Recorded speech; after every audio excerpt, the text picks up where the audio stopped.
for me, like the sense of adventure is really, really strong in my motivations for running. I think it's also why I am drawn towards trail running versus road running. Not that there's not lots of discoveries to be made on a road in town, especially it's one of my favorite things to do when I get to a new city is go for a run, because it's such a good, fast way to see the city. But since I was a little kid, I've always been obsessed with like adventure stories, explorers. I was so captivated by all the European explorers coming to the West. I'm currently obsessed with Lewis and Clark. If you have any burning questions about the Lewis and Clark expedition, I either know the answer or I know where I can find you the answer. It is the best. It is the most bonkers true story that I think I have ever heard. It is epic. It is absolutely epic.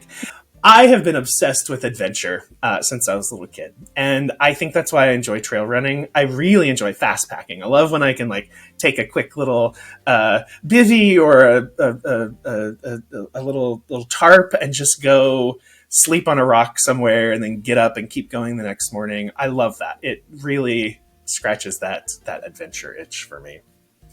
So you ask a simple question, which was what motivates me to run. In true Jeffrey fashion, I did not give you a simple answer, but there. Well, I don't think that's a simple question. That's like the whole basis for this podcast. This podcast was created because I'm fascinated and curious about why do people do hard things and what can we learn from people doing hard things. The first time I ever like hypothesized about having this podcast, I was talking with Zach Miller in 2018, and Zach was running 150 miles a week at the time. And I was like, what the hell are you doing? Why are you doing this? And he put his fork down and talked for 10 minutes straight. And I find that there's so much to learn from people who have figured out the process of getting somewhere. There's some Instagram reel audio that's like, those who understand the process or love the hike more than the summit will get further than those who love just the summit. So like the process that somebody tweeted that there's nothing I talk more about than process versus outcome. And that's definitely true. But the point is, I feel that no matter what level anyone is at, those who have figured out how to enjoy the process, people should learn from them, and people should learn like how they got to that point. And you're very much in that place. I can't imagine if I didn't enjoy the process. I never would have gotten here. And I think part of the reason, I might have left off the biggest motivator for running, which you mentioned some pretty big ones. I did. And again, like I said, they've changed. In the beginning, it was very much just an avoidance of death. But I also really enjoy proving myself and other people wrong. And again, it's not like this like gay ginger theater indoor kid narrative was like pushed on me. That was my vibe. Like that's what I had, and I was fine with it. That was my goal. Like that was what I wanted. Like it's I don't want to portray it as though there was some internal struggle.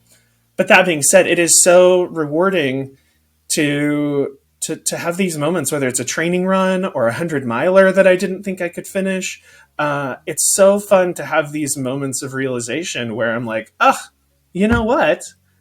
As it turns out, I'm kind of a badass, and nobody is more surprised by that than me. And that's so rewarding. That is so.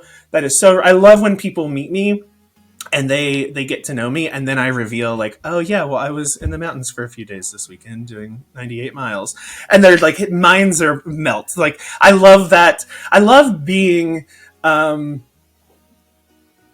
I love defying expectations. How about that? That's what it is. I love being what people think I'm not supposed to be. A ginger kid from rural Missouri is not supposed to move to New York and pursue a Broadway career. 6'2", 340-pound ginger lumberjack is not supposed to be running 100-mile ultra marathons. Everything through my life you can you can kind of identify as a weirdly desperate attempt to be the opposite of what everyone thinks or wants me to be. So I don't know why I have that bug, but it's a major motivator for running. I love that feeling of proving myself and other people wrong. Do you think that that plays into the representation aspect? And do you think about people seeing what you're doing and thinking, wow, I can do that too? Yeah, I hope so, because that's why I made my film. Once is enough, available on Amazon Prime. That's why I made it, because when I got into running, it's my style, but I consumed everything. Like I said, I watched every single movie, every single book. I read all the blogs. I looked at all the training plans. I dove in head first, and I kept finding these incredibly inspiring stories of elite athletes accomplishing these crazy things, running 100-milers in ridiculous amounts of time, doing huge through hikes, all these just like really amazing things. But I didn't see any chubby middle-aged ginger dudes just getting by. I didn't see their stories of them just overhauling their life just to get across the finish line by the cutoff. And I just started to realize that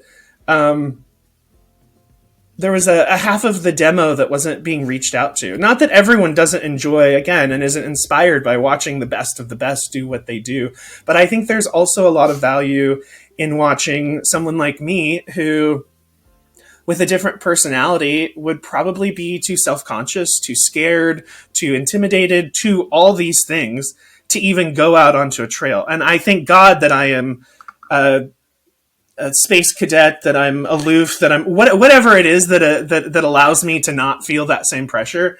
I thank the universe for it, because I think it's allowed me to show that to other people. I had a YouTube channel for a while, and I was converting a school bus into an RV, and I started making videos for this YouTube channel about how to do this, how to renovate this part, how to install this. And it did fine, but it never felt right. Like, it never felt authentic. It felt like I was totally posing. It's major imposter syndrome. And I finally had a moment of realization where I was like, what am I doing? Like, I am not an expert in this stuff. I'm figuring it out, and I'm portraying myself as though I know what I'm doing, but it doesn't feel right. And it's not working. And so I just completely switched my mindset, and I was like, you know what? I'm just going to be honest. I don't have any effing clue what I'm doing. I just watched a YouTube video, and I know enough to be dangerous. Let's turn on the camera, and y'all can watch me see if I can figure this out. And it was so much more authentic. It was so much more interesting. And so that's how I've approached my social media and everything else with running, because I realized that there's no value in me making Instagram reels about the top 10 shoes for this, the 5 things you must eat before a run. I might know those things. I might know a lot about some of those things, but it's just not me. It's not authentic. What is much more authentic is for me to pick up the camera, shove some food in my mouth, and get to the trail because I'm running late, and just show you what that normal life is like. Show you when my runs go bad. Show you the blood running down my inner thighs because I bought new running shorts the day before a 20-mile run, and then was in the middle of the mountains and had no choice but to run 10 miles back out, and literally had blood running down my thighs. I think there's value in showing people that there are normal people doing this too. And your chafed thighs, your bloody nipples, your vomiting, the time you shit your pants on the trail, it happens to all of us. None of us, aside from a very small percentage of runners, are these gorgeous, fit gazelles gliding over marathon finish lines in 6 minutes. That does exist, but the bulk of runners in this country are way more like me than they are whoever won the Boston Marathon last week. There are way more of me trying to figure out how to run than there are those. So I think I think I find a lot of purpose in that. I think I find a lot of purpose in showing people that it's not as intimidating as it seems. It's not this judgy. It can be in some regards, but it is not this judgmental, elitist world. So if you want to run, go run, and we'll mess up together. We'll figure it out together.